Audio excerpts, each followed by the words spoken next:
Why in the world couldn't we get these matchups in part one? Holy cow. Like part two of the week 15 preview here on the Audible features some bangers. The Colts and Broncos just kind of, it's like, all right, compared to the rest of the games we got to get to. But let's get to the Colts side first, traveling to face the Broncos. Both teams coming off bye. The Broncos bye is a little bit shorter because they played Monday night. But the Colts with Josh Downs returning, potentially to return again Thursday morning. We're recording this. Who's Pat Surtain on? Because when Jerry Jeudy was on Pat Surtain or vice versa, he had 2 catches for 24 yards. And against everyone else, he had 7 catches for 1,000,000 yards. So, like, Riley Moss won't be back this week. So let's put a pin in that. How do they stop Jonathan Taylor? Anthony Richardson can't read a defense. There's only 2 games this season. He's been over 50% completion, but he can run all day. The Broncos defense will be prepared for that. But how prepared can you be? Because they have struggles against rushing quarterbacks like AR5. Yeah, everyone's talking about inflation, Cease. There's deflation. I thought Jerry Jeudy had a zillion yards. Now it's down to 1,000,000. Maybe it'll be down to 1,000. But on the points, fantasy points side for Anthony Richardson, there's a high ceiling. Maybe not a million or a zillion, but 25 or 30. This is a tough Broncos defense. But at the same time, when Jameis Winston was playing DGAF ball, sorry, Joe, there was a lot of yards, a lot of points there against Denver. In a way, the Shane Steichen offense also has a carefree nature as far as throwing downfield, as far as letting Anthony Richardson run. You're coming off a bye week to get some things adjusted, to get some things into focus. So this is exciting. And this is basically an elimination game for the Colts. If they can win this game, they're still alive. If they lose this game, their season's probably over. So Anthony Richardson, I mean, he's around quarterback 10 this week. And if you need ceiling, if you're looking at your lineup compared to your playoff opponent, then yeah, you're going with Anthony Richardson. Jonathan Taylor should be raring to go. I would be hard pressed to put him on my bench because we saw earlier this year, Jonathan Taylor, number 1 overall pick form, Jonathan Taylor. We haven't seen that in a while. But again, you think of all these elements you have in play, including Josh Downs back. Josh Downs is probably a wide receiver 3 flex. Michael Pittman, Alec Pierce, more of what the heck flex plays. But again, because this is a vertical pass offense, and see, like you said, I mean, on one hand, Anthony Richardson's had trouble at times, and Sean Payton maybe can figure out, Vance Joseph, they can figure out how to make smoke come out of his ears. But at the same time, some of those poor completion percentage games, his receivers were letting him down. He was making the throws, he was making the reads, and they just weren't finishing these plays. So this is an exciting game. Like you said, Cease, this isn't even like the 3rd best game in the late games. It's a good game. Yeah, it's a good game and 2 stupid Monday night games. But anyway, Broncos side is, are you going to bet on which back it's going to be? Because See, it's like 3-card Monty, and there's no ball under any of the shells. Right, You lift up all the shells, there's nothing there. It's like the shell game, and then then you sneeze, so you like didn't see which one. Like, I know where it's at. I know it. Oh my god! Whoa, whoa. Okay, Cortland Sutton, yes. Devon Vele as a what the heck flex, sure. Bo Nix is a potential top 12 fantasy quarterback every week. At home, off the bye, I imagine they'll continue to show different wrinkles. It's just a guess, Bloom. Right. So let's talk Broncos. Yeah, because now Bo Nix isn't a rookie anymore. Isn't that what we say around this time of year? He's not a rookie anymore, but he's not. He's not a rookie anymore. So yeah, maybe Sean Payton also has some stuff up his sleeve with Bo Nix. And like you said, Bo Nix is a high floor play. Anything, see, so we read anything into how he hasn't been running for the last month or so going into the bye? Just know if they get to the postseason, he'll probably start running again. So lowers his ceiling a little bit. Other guy, and of course, you're playing Cortland Sutton. This is simple stuff. Marvin Mims. They're talking about, or how many times have we heard Sean Payton say, "Oh, we need to use this player more," and actually they use them less the next week. But Marvin Mims, we saw the 93-yard touchdown. We've seen him getting touches out of the backfield.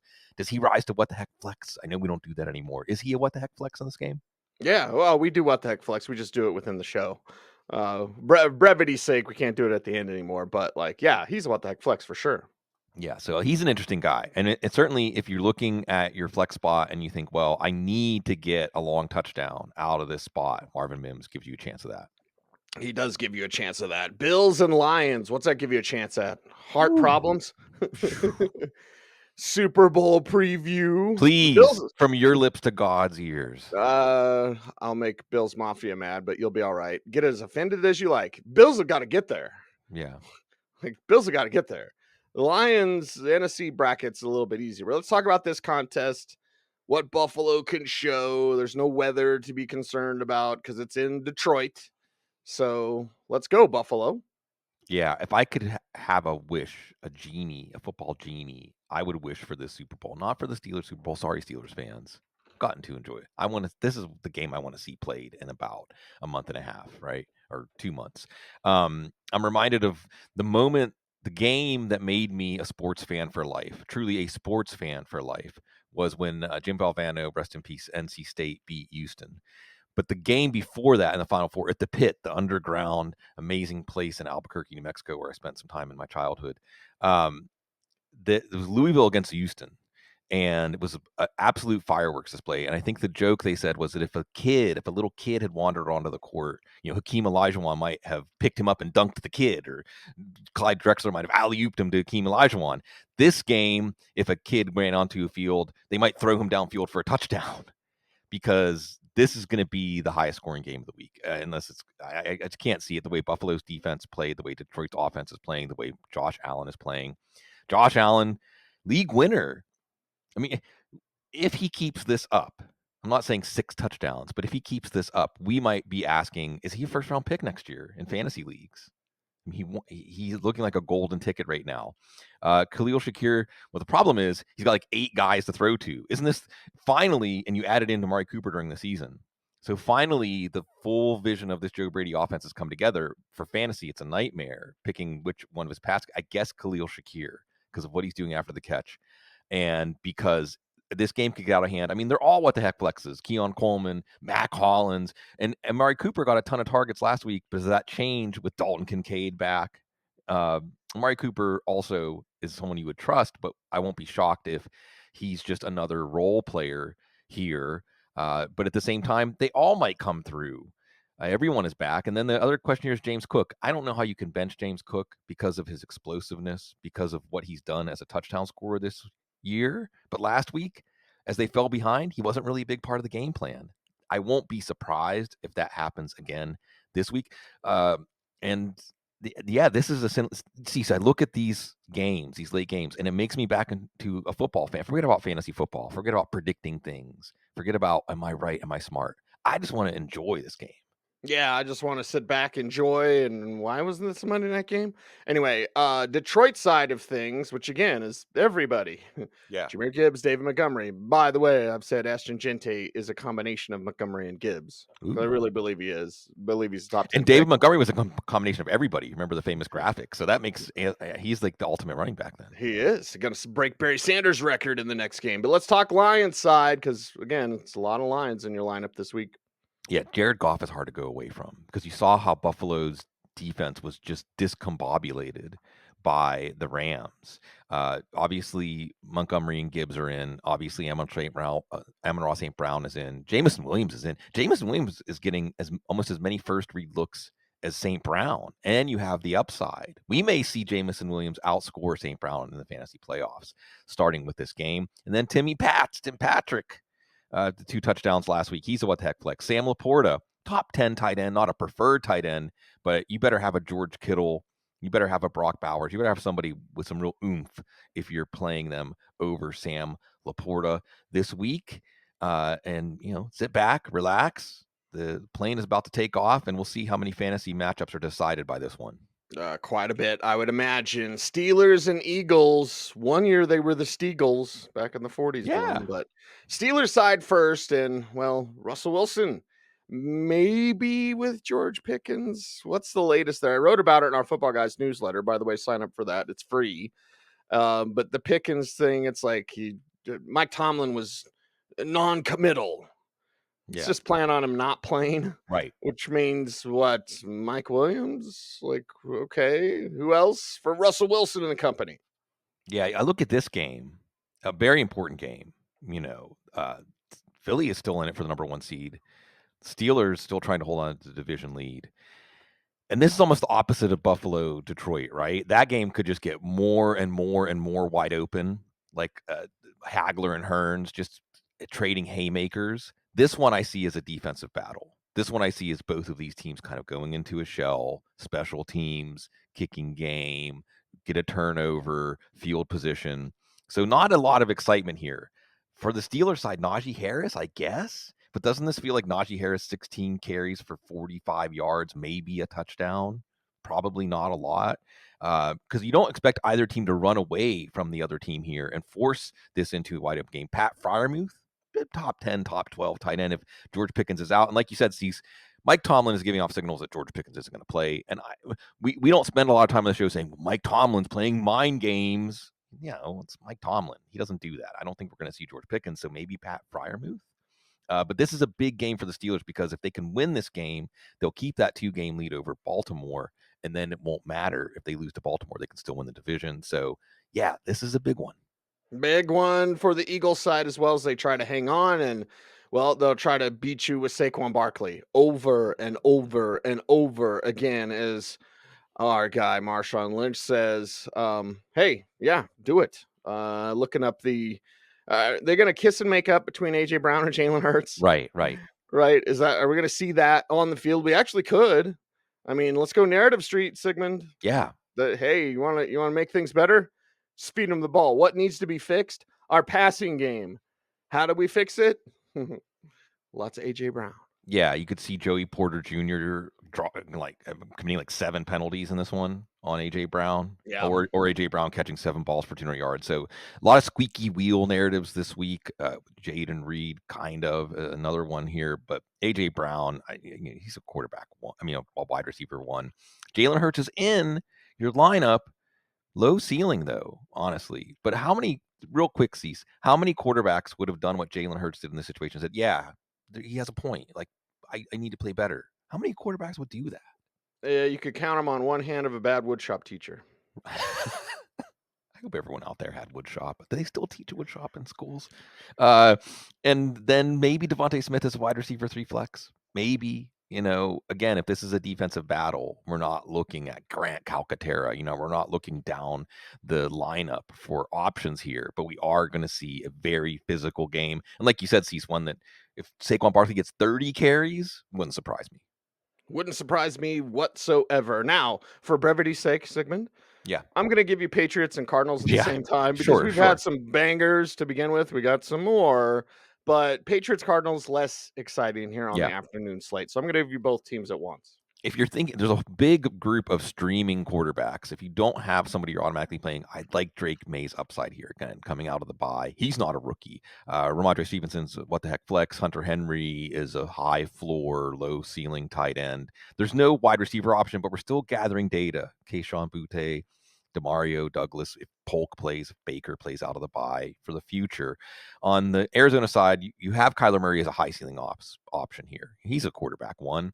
You really hope that Drake May plays well, and then that could spur Kyler Murray to have to do more. It is a James Conner game, though. Here's another running back who could touch the ball 30 times. Why shouldn't he, as Arizona's trying to keep their season alive? Going into their bye, they look like the best team in their division. Now they can't blow this game, or they're going to have no hopes of going to the playoffs. Marvin Harrison Jr., not excited. Okay. We talked about this on the couch with Jetpack Galileo. Awesome. Love that dude. Love the FF Astronauts. And Christian Gonzalez is a shutdown corner. He does stay with the top receiver. Marvin Harrison may eventually be the kind of receiver like an AJ Brown, who even when he plays against the other team's best corner, we can still count on him. Not there yet. Not there with the usage. But Trey McBride, this is the game. This is the game he's going to get a touchdown because the Patriots off defense in the middle of the field, a little bit soft. So Trey McBride, maybe he's that golden ticket to the next round of the fantasy playoffs. Okay, let's get to the next one. 4 games down, 4 games to go. Part 2 of the Week 15 preview here on the Audible, and it's Buccaneers and it's Rams. That's an exciting one. Now, Bucky Irving not at practice. Okay, put a pin in that in case you're thinking Sean Tucker is a what the heck flex, but lots of Rashad White. Now, I'm not saying 2 touchdowns, kind of like the Timmy Pats thing, right, Bloom? But Jalen McMillan, let's keep him as our flex option, deep flex option if you're in a deeper league, and what Mike Evans and Kate Otten can do to help out Baker the Baby Maker and the way the Rams are playing in the Rams house, Buccaneers traveling across the country, they'll put up a fight. This could be low-key the best game of Sunday. Yeah, it's so funny. You're gonna make my brain short circuit, but you're correct. It's the Chargers and the Bucks in the Rams' house, in Stan Kroenke's house, and Tampa trying to hold on to that division lead. Don't I mean, no disrespect to Kirk Cousins. We want to see Tampa in the playoffs, not Atlanta. I remember Tampa played Detroit pretty tough in the playoffs last year. So Baker Mayfield, quarterback one, he's arrived. High floor, high ceiling. Chargers defense is pretty good, but still, we're on Bucky Irving watch. If Bucky Irving doesn't play, Rashad White becomes an automatic top 15 running back play. Like you said, Sean Tucker more of what the heck flex. Mike Evans is in your lineup. Let's watch Sterling Shepard, hamstring injury. And I want to say there was some stuff about this team and hamstring injuries because of the offense and how much they've had to run. But that's not necessarily a bad thing because Jalen McMillan already had his hamstring injury. So he's kind of fresh with coming off the 2-touchdown game. And then Cade Otton, who for 3 weeks was the best tight end in fantasy football, and then it went back to being basically a desperation play. Well, if Sterling Shepard is out, then Cade Otton is the guy in the middle of the field. So maybe Cade Otton becomes a pretty good play as the Chargers just want to know if their quarterback can play. Yeah, and I've got the Rams on the brain because they play tonight. So, Yeah. Chargers side in my little notebook that I write everything timestamps down. Like Chargers, Chargers, Chargers. The conversation revolves around Justin Herbert, and honestly, it doesn't matter if he doesn't play. If he plays, Sigmund, Yeah. and we can get into what's Lad McConkey's practice status Right. and Right. Quentin Johnston, right? They've got some options. If Herbert's out there, if not, they're done. Yeah, and if Herbert is out there, he's a high ceiling quarterback one. And Herbert is one of those quarterbacks I think that against his own best interests would still play in such a way that he might be risking even worse injury. Remember Philip Rivers playing on a torn ACL. I mean, I think that Justin Herbert is that kind of quarterback. If Lad McConkey's out there, even a higher ceiling, but we're going to watch the practice status for him. If McConkey is out there, McConkey's a wide receiver 3 flex, boom bust, the bust being potentially limping off the field.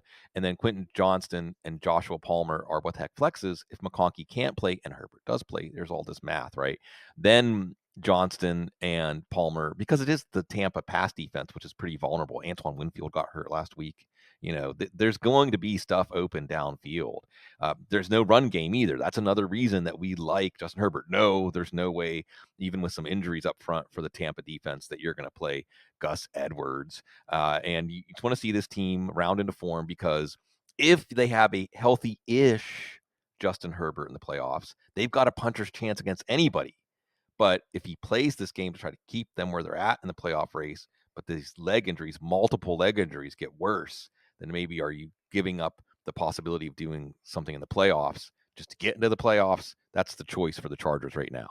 Green Bay Packers versus Seattle Seahawks, our next game up. And Green Bay, kind of like Buffalo on a different scale, so many targets. So many targets. Romeo working through the concussion protocol. I Right. believe he was limited on Wednesday.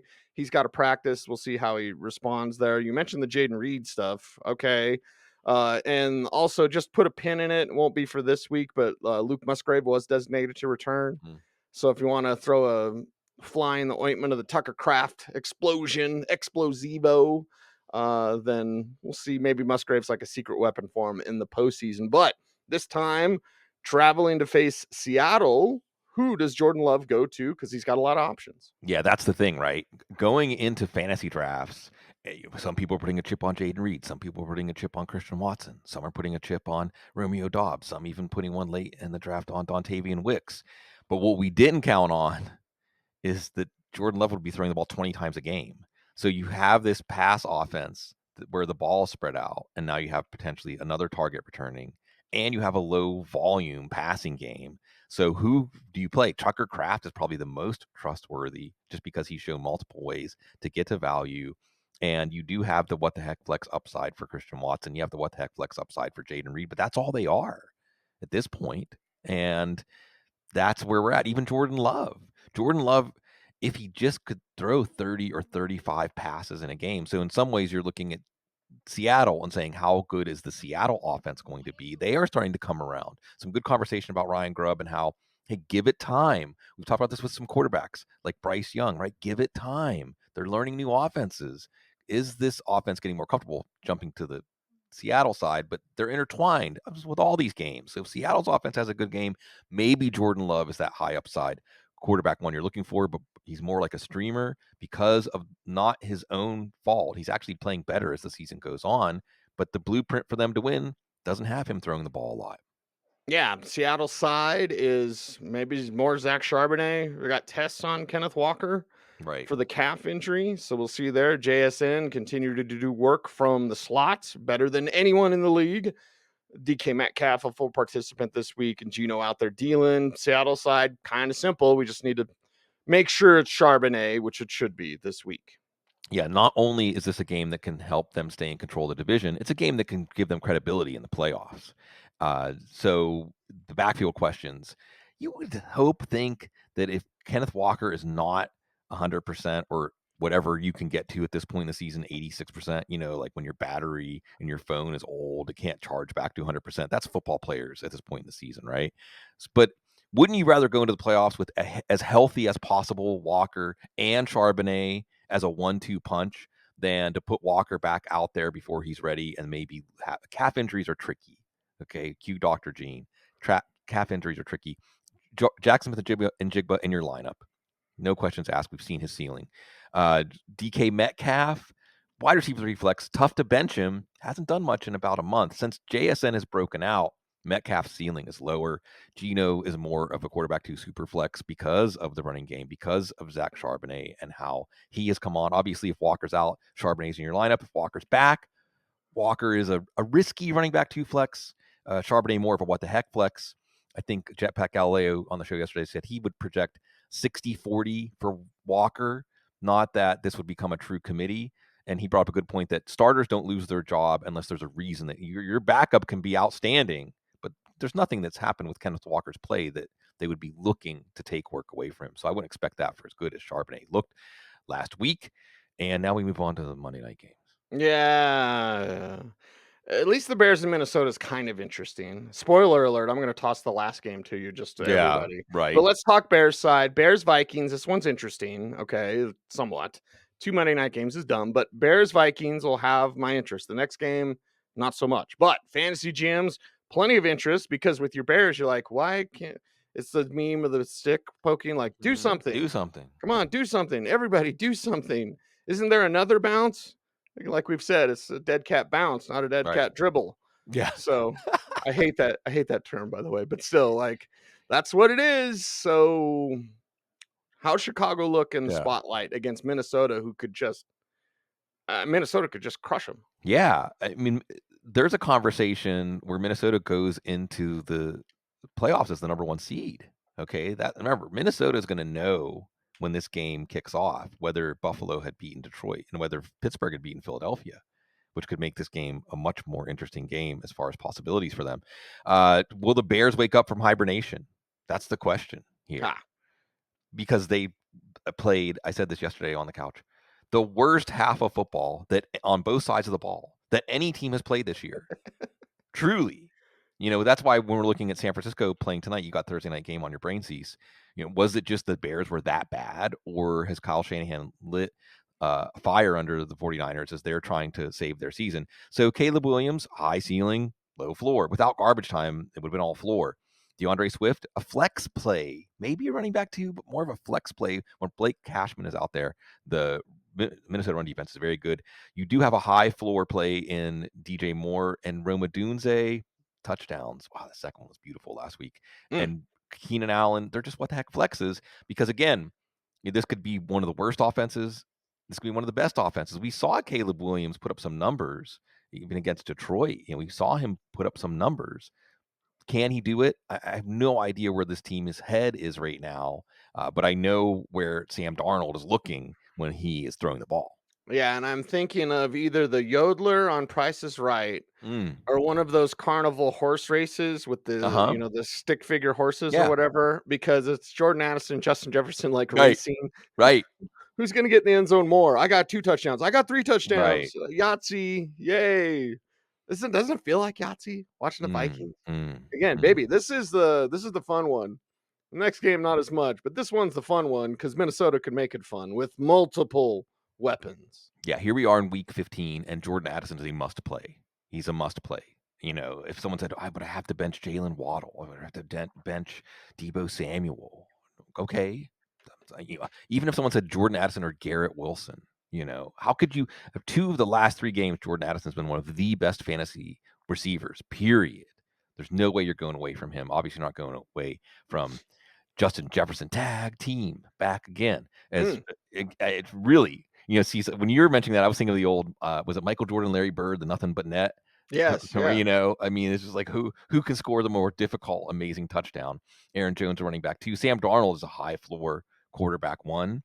Some tough. If someone said Sam Darnold or Anthony Richardson, I'm going to agonize over that because Sam Darnold actually has a high ceiling too. If there's anything that's a letdown here, it's T.J. Hawkinson, who's probably right on the fringe of tight end ones, closer to the Noah Gray tier than the Tucker Kraft tier, but still potentially in consideration. And yeah, again, what makes this game interesting is the Vikings as the number 1 seed, very much alive and might be even more alive going into this one, which could maybe, hopefully, motivate the Bears.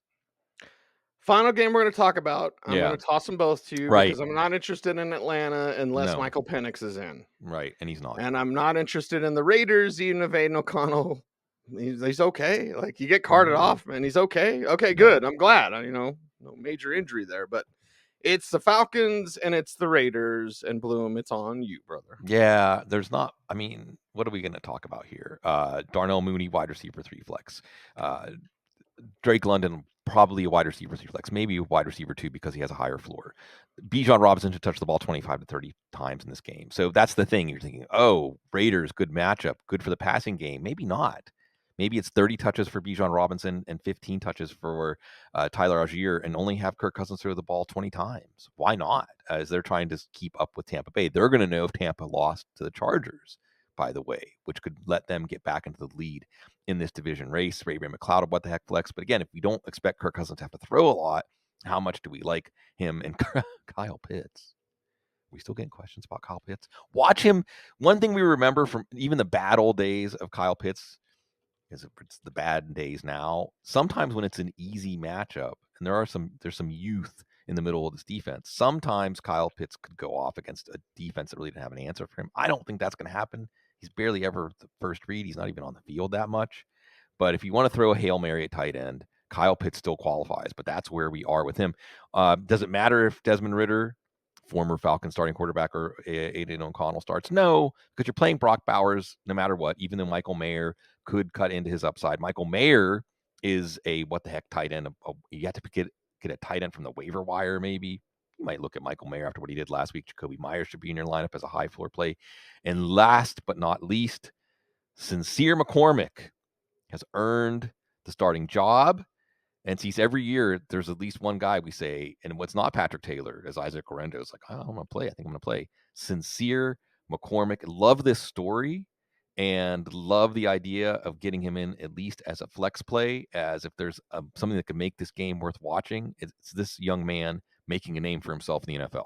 Yeah, there's something about small school backs, man. All right, that is a wrap. Good luck in the fantasy postseason. We'll be here with you for a recap show on Sunday. He is Sigmund Bloom. You follow him on all the socials at Sigmund Bloom. I'm at Cecil Lammey saying thank you very much for watching. Check out our YouTube channels, plural, like, comment, share, subscribe, hit the notification bell so that you never miss a vid, and help us grow our channel. So we appreciate you for checking out footballguys.com as well. He's Sig, I'm Cease. We are the Audible. Thanks for watching. Stay tuned and stay frosty.